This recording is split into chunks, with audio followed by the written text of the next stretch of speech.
The Punisher is a controversial hero to say the least, but because of that, he has some of the most interesting stories with an incredibly passionate fanbase. So, today on Top 10 Nerd, I'm Adam Andrews, and this is the Top 10 Punisher alternates better than the original. Kicking off the list at number 10 is Spider-Man Punisher. Yes, I am sort of cheating for this one. On Earth 71928, location of the What If Peter Parker Became the Punisher story, Peter Parker, well, becomes the Punisher. It's in the title. On the night Uncle Ben's life was drawn to a close, instead of following the classic story, Peter caught and dispatched the killer using the same weapon that took his uncle's life. From that moment, Peter tried to avoid going full murderous Punisher at first, but having taken the first step and knowing how much more permanent of a solution it is to just take them out, he went full force into that lifestyle. He carried the iron that took Uncle Ben's life as well as a large assortment of other weaponry, including his web shooters with multiple different types of ammunition that allowed him to take down the Sinister Six with ease, and he was even able to save Gwen Stacy. So technically this Punisher was not only better than Punisher,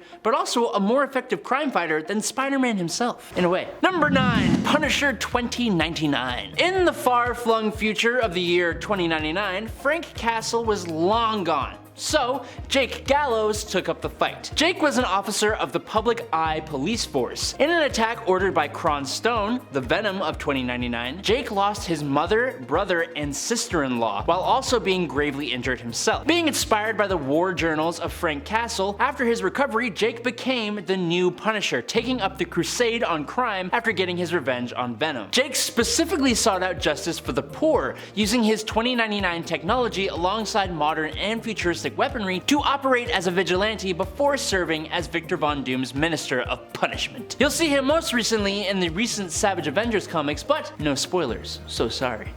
Number 8, Punisher Noir. The 2009 Noir series from Marvel Comics saw several heroes existing in the Prohibition era post-World War I. Kicking off with the hit of Spider-Man Noir, other characters like Iron Man, Daredevil, the X-Men, and of course, the Punisher soon followed. In this timeline, Frank Castiglione Sr. was a hero of World War I, who had a huge skull tattoo on his chest as a means of intimidating his German opponents in the trenches. And he was also like an American James Bond-style hero going on missions against the Russians and Germans. Unfortunately though, when he returns from the war, he finds himself dispatched from life because of his previous government missions. I bet you thought he would be the Punisher here, huh? Well, you're wrong, because after finding his father's arsenal, Frank Jr. wears a skull emblazoned balaclava and hunts down his father's executioners, who turn out to be noir versions of Jigsaw, Bullseye, and Barracuda, before a final run-in with a fan favorite, the Russian. While some of the noir characters missed the mark in my eyes,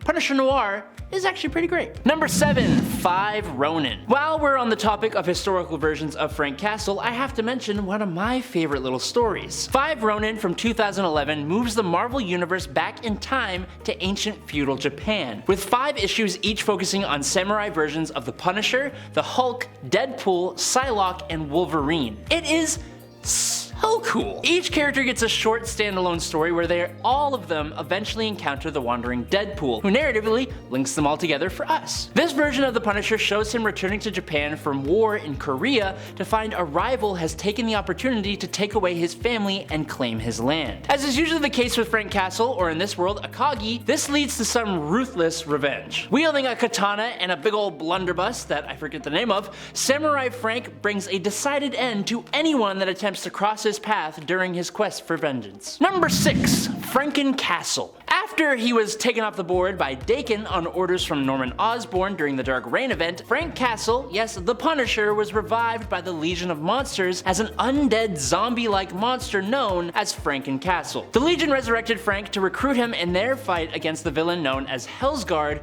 who was systematically taking out monsters using samurai-like assassins. Although he originally refused to help them, Frank got involved after seeing some innocent little monsters being dispatched too, and that is not something Frank is willing to abide. He went on to slay hordes of Hellsguard's men. It's honestly an incredibly interesting moment in Frank Castle's history, and it got this version of Frank moved to Earth 666. He also nearly enacted revenge against Daken, being stopped by Wolverine before he was returned to his human form through the Bloodstone. But he kept going on in 666, and it's really cool. Number 5, Marvel Universe versus the Punisher. In this universe, the Punisher interrupts an arms deal involving what he thinks is a briefcase nuke, only to discover that it is in fact a man-made virus that for Frank Castle, makes him immune to infection, illness, and disease. That's pretty good, but it didn't quite do this for everyone else though. Problem here is that the chemical weapon found its way into the water supply and then into the food and started in New York, spreading to the whole world through infected travelers. And then it started turning people and heroes into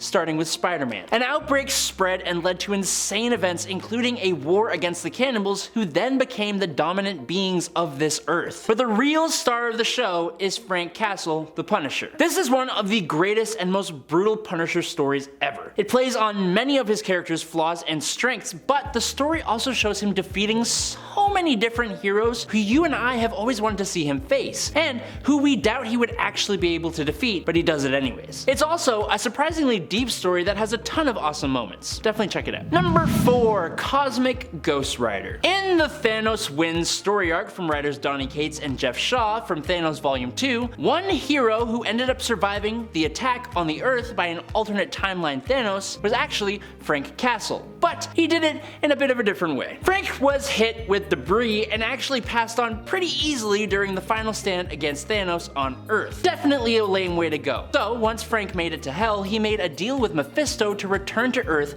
for vengeance, and he was given the power to do just that as the Ghost Rider, the spirit of vengeance. Unfortunately, when this new Ghost Rider showed back up on Earth, everything was already lost. Being completely alone in the ruins of Earth, Frank went completely insane. Eventually, as he does, Galactus showed up, and being the only Earthling left alive, and a very powerful one at that, Frank made a deal. Galactus was allowed to have the Earth if Galactus made Frank his new herald, granting Frank the power cosmic as well as the spirit of vengeance. These two spent hundreds of years together until Thanos completely flattened Galactus. Then, Frank became King Thanos' #1 dude, going on time-hopping adventures and being completely awesome. Number 3. Space Punisher. In 2012, Marvel showed us a very different version of Frank Castle when they released a 4-issue run called Space Punisher. The series is nuts, super colorful, and heavily inspired by the pulpy sci-fi of the 1950s. There's an awesome robotic sidekick, insane versions of Marvel superheroes and supervillains, including an absolutely monstrous and terrifying version of the Hulk, but it's all centered around a ponytailed, laser sword, blaster-wielding version of the Punisher who finds himself facing space werewolves, space fascists, and space supervillains. It is worth noting, however, that this little weird Punisher story was divisive as hell. Very different from anything before it, Space Punisher was unique to say the least, but it's a comic book. If you can get past the weirdness, it's kind of enjoyable. Number 2. Netflix. We have had 3 movies of debatable quality that have brought Frank Castle to the screen, and while Ray Stevenson and Thomas Jane, and I guess Dolph Lundgren, did decent jobs as Frank Castle, when Jon Bernthal showed up as the Punisher in the 2nd season of Netflix's acclaimed Daredevil show, he did it better than anyone before him. Or,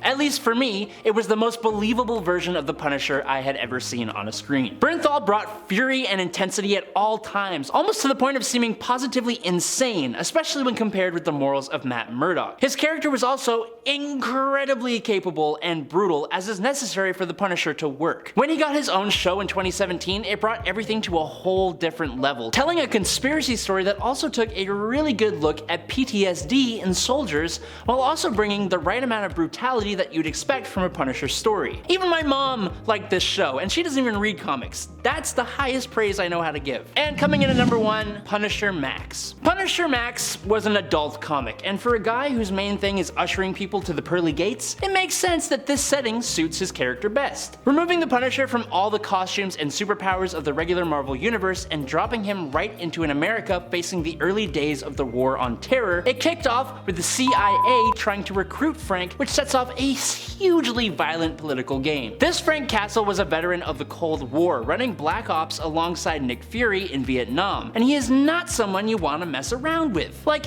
he lights out Microchip during the first storyline just for helping the CIA to even find Frank Castle. His enemies here are also much more threatening and scarily realistic compared to anything that Earth-616 has thrown at the Punisher. With a big shout out to Barracuda specifically, another former soldier just as ruthless and skilled as Frank is. Punisher Max shows the very real physical and emotional damage that Frank Castle's crusade would cause him in real life, obviously with a tiny suspension of disbelief that comes with a comic book. If you choose to give it a read, just be warned that it is extremely graphic, and you shouldn't read it unless you're over the age of, like, I'd say 18. And And that's all she wrote. Thanks so much for watching here on Top 10 Nerd. I'm your host, Adam Andrews. As always, I will catch you on the flippy flop. And until next time, peace out, nerds!